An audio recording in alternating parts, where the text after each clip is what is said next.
আসসালামু আলাইকুম। আমি আজকে আপনাদের একটা খুবই মজাদার মোমো স্যুপের রেসিপি দেখাবো। এটা খেতে খুবই মজা, বাসায় বানালে তো আরও মজা। এখানে আমি হাফ কাপ মতো নিয়েছি মুরগির কিমা। মুরগির কিমাটা আমি সিদ্ধ করে নিয়েছি, আর দিয়ে দিলাম হলো হাফ চা চামচ মতো আদা রসুনের পেস্ট। এখানে আমি মশলার পরিমাণ খুবই কম দিব, আর এখানে দিয়ে দিব আমি সামান্য একটু গোলমরিচ। আমি এখানে সামান্য গোলমরিচ দিয়ে দিলাম।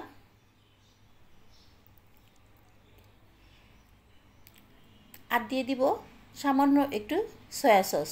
সয়া সসটা আপনারা যখন দেবেন তখন কিন্তু লবণটা আপনারা একটু চেখে নেবেন, কারণ সয়া সসে একটু লবণ বেশি থাকে। আর দিয়ে দিলাম 1 চা চামচ মতো কর্নফ্লাওয়ার।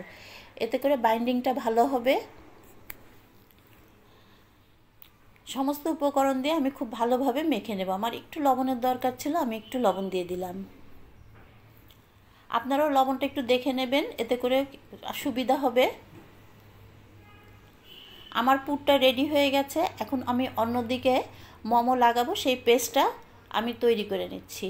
এখানে আমি 2 চা চামচ মতো দিয়ে দিলাম ময়দা।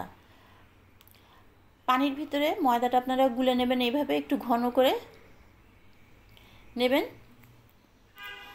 অন্যদিকে আমি এখানে কিনে নিয়েছি মোমোর শিট। এখানে আমি মোমোর শিট কিনে ব্যবহার করব। এটা যে কোনো দোকানে পাওয়া যায়, স্টোরে। আপনারা কিন্তু খুব কম টাকায় এটা কিনতে পারবেন। এই শিটটা আমি মাঝখান থেকে ফেলে নেব।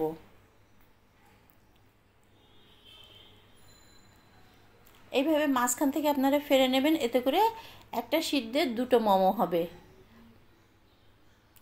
এরকম শেপের যদি মোমো বানান তাহলে আপনারা দুটো মোমো পাবেন, যেটা স্যুপের জন্য একদম পারফেক্ট।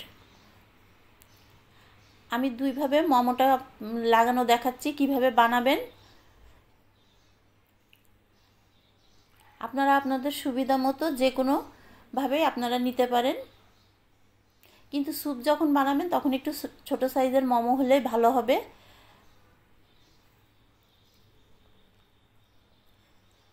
আর বাসায় বানানোর মোমোগুলো কিন্তু অনেক বেশি টেস্টি হয়। দেখুন আমার মোমোটা হয়ে গেছে। এখন আমি আরেকটা দেখাচ্ছি আপনাদের। একটু ডিজাইনও করে নিতে পারেন এইভাবে কাটা দিয়ে। ডিজাইনটা করলে একটু দেখতে সুন্দর লাগে।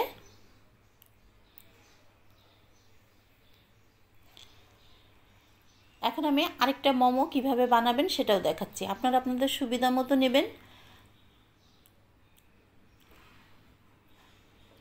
ময়দার পেস্টটা একটু বেশি করে দিয়ে নেবেন, এতে করে মোমো ছুটে যাওয়ার কোনো সম্ভাবনা থাকবে না।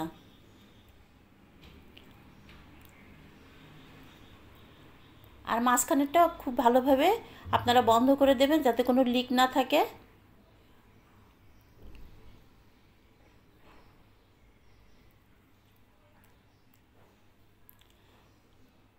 ছোট বড় সবাই কিন্তু খুবই পছন্দ করে এই মোমো স্যুপটা খাবে। এটা কিন্তু খেতে খুবই ভালো লাগে।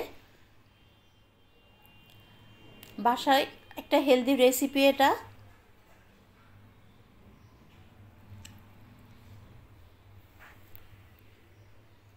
দেখুন আমার আরেকটা মোমো কমপ্লিট।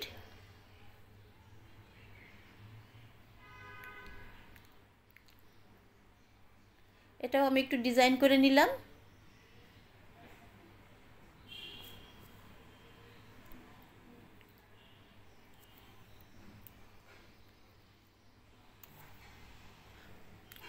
হয়ে গেল আমার মোমো তৈরি। এখন আমি স্যুপ বানাতে চলে যাব।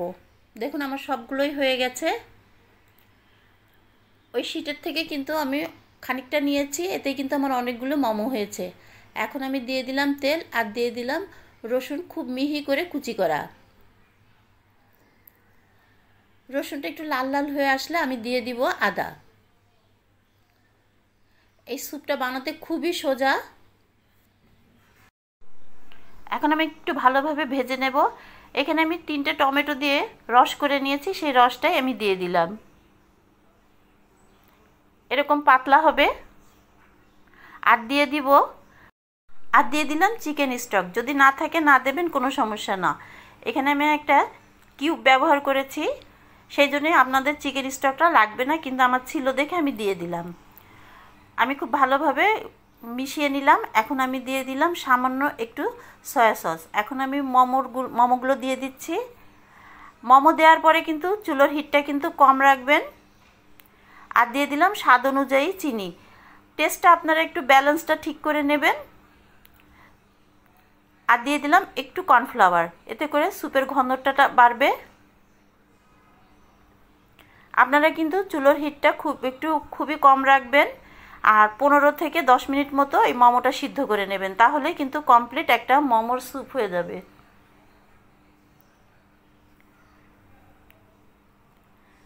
আমার স্যুপটা রেডি। এখন আমি পরিবেশনে চলে যাচ্ছি। দেখুন কতটা সুন্দর। এটা কিন্তু আমরা বাসায় খুব সহজেই বানাতে পারি। যদি রেসিপিটা ভালো লাগে তাহলে একটা লাইক, কমেন্ট, সাবস্ক্রাইব করে দেবেন। দেখা হবে পরবর্তী কোনো একটা রান্না নিয়ে।